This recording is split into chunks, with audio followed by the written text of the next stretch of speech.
नमस्कार, मी रवी कुमार. नॅशनल आवाज special report मध्ये आपलं स्वागत. काल एपीबी न्यूज वोटर आणि आजतक इंडिया टुडे यांचा हू घातलेला लोकसभेच्या निवडणुकीचा वेगवेगळा सर्वे आला आणि या सर्वेनुसार कोण काय म्हणतो, यांचा सर्वे काय म्हणतो, त्यांचा सर्वे काय म्हणतो, या देशात काय रस आहे, यांच्या सर्वे बाबत या देशात काय गुड आहे हे मी तुम्हाला सांगणार आहे. एपीबी न्यूज सी वोटर सर्वे यांनी मिळून सर्वे केला.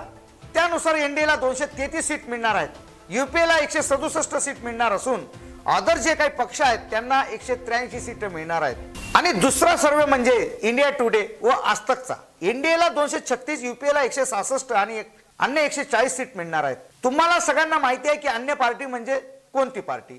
सर्वात जोरदार पार्टी म्हणजे गठबंधन. उत्तर प्रदेशमध्ये जे बसपा सपाचं गठबंधन झालं, या दोन्ही पक्ष एनडीए सोबत नाहीत किंवा यूपीए सोबत नाहीत.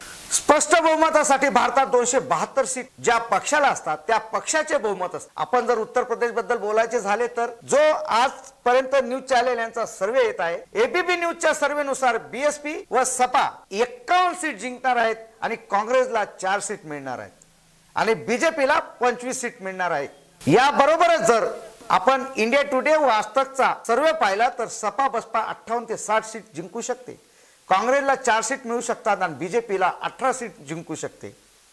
आम्ही आपल्याला सांगतो या सर्वेनुसार यूपीए व एनडीए स्पष्ट बहुमत सरकार बनवू शकत नाही. खरे बोलायचे झाले तर काँग्रेस व भारतीय जनता पार्टी स्वतःची सरकार बनवू शकत नाही.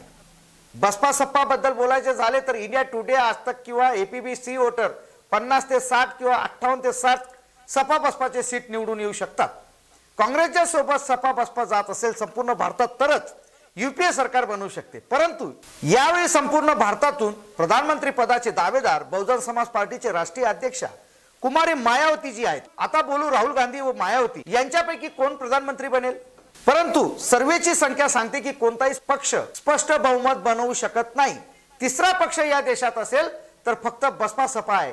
या देशात कोणताही पक्ष बसपा सपा बरोबर असेल तरच तो पक्ष स्वतःची सरकार बनवू शकते. या देशात तिसरा पक्ष सगळ्यात मजबूत कोणता पक्ष असेल तर तो बसपा आहे. कारण बसपाचे जनमत संपूर्ण भारतात आहे आणि सपाचे जनमत उत्तर प्रदेशमध्ये आहे. यामुळे तिसरा मजबूत पक्ष बसपा आहे. बसपा सोबत कोणकोणती पार्टी आहे हे मी तुम्हाला सांगतो. मायावतींना प्रधानमंत्री पदासाठी कोणाकोणाचे समर्थन आहे हे मी तुम्हाला सांगणार आहे. सपा, आरजेडी, तेलंगणा राष्ट्र समिती, आयएनडी, इंडियन नॅशनल दल, आरएलडी, जनता दल काँग्रेस. काही दिवसातून महाराष्ट्रातून शरद पवारांची पार्टी मायावतींना प्रधानमंत्री पदासाठी समर्थन करू शकते. या सर्व बाबींवरून लक्षात आले असेल की 2019च्या निवडणुकीत कोणताही पक्ष स्पष्ट बहुमताचे सरकार बनवू शकत नाही. तिसरा फ्रंटची सरकार बनवू शकते.